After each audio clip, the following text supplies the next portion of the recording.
My name's Tom Scutt. I'm the scenic and costume designer for Les Liaisons Dangereuses.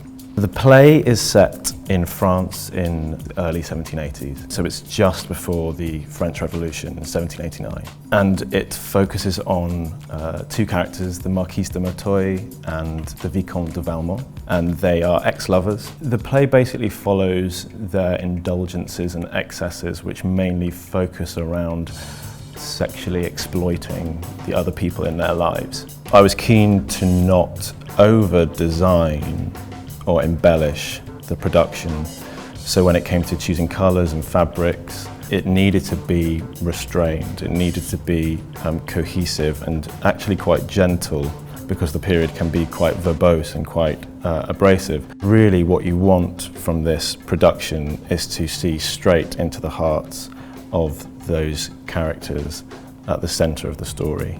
This is Janet McTeer's dress for the Marquise de Merteuil. Obviously this is a classic shape. In order to express or to give some hint at the character, you're really working in the fine details of the shape.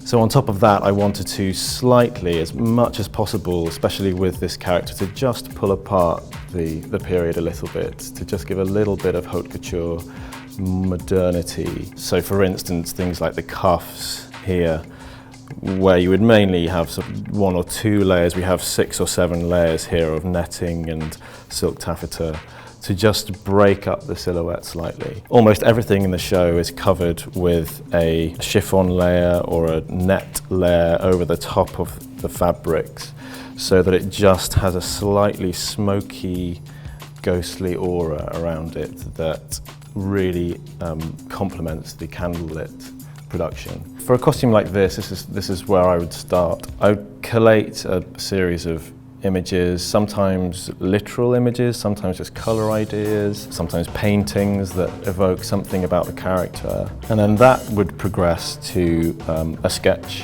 which I would do across the board with every character in the show. Here I've got the initial design for the stomacher on the bodice, which actually has the skull of a bird and some bird wings in there. Then in collaboration with the costume maker, this was David Plunkett's work, we would come up with something based on this, taking his ideas in as well as mine, as well as Janet. So it becomes a real collaboration, like a true collaboration between performer and designer and maker. The source material for the play is the Le Clos novel, which was obviously written pre the Revolution. And then Christopher Hampton's play is very much after the Revolution, so the production and the play is really looking at this period in history from 2 different viewpoints. And so really that's the aesthetic that we wanted to kind of encapture. These are people at the very end, at the sort of cliff face of their existence, and who will only really live on as paintings or sculptures or in fashion. So when one enters the theatre, you actually see a relatively stark room.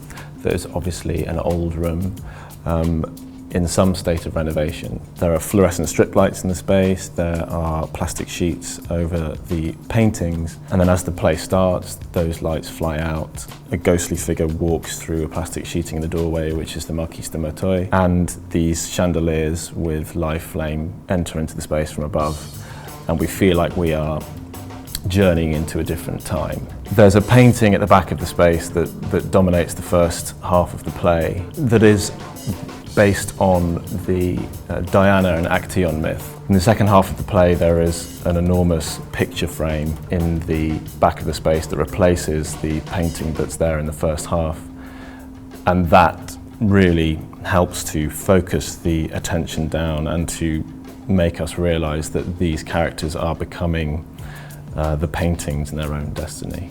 And then another thing that I found very important was to allow the figure in the space to be framed. Sometimes that meant literally, and sometimes that meant finding objects and shapes in the architecture that will capture an image of someone.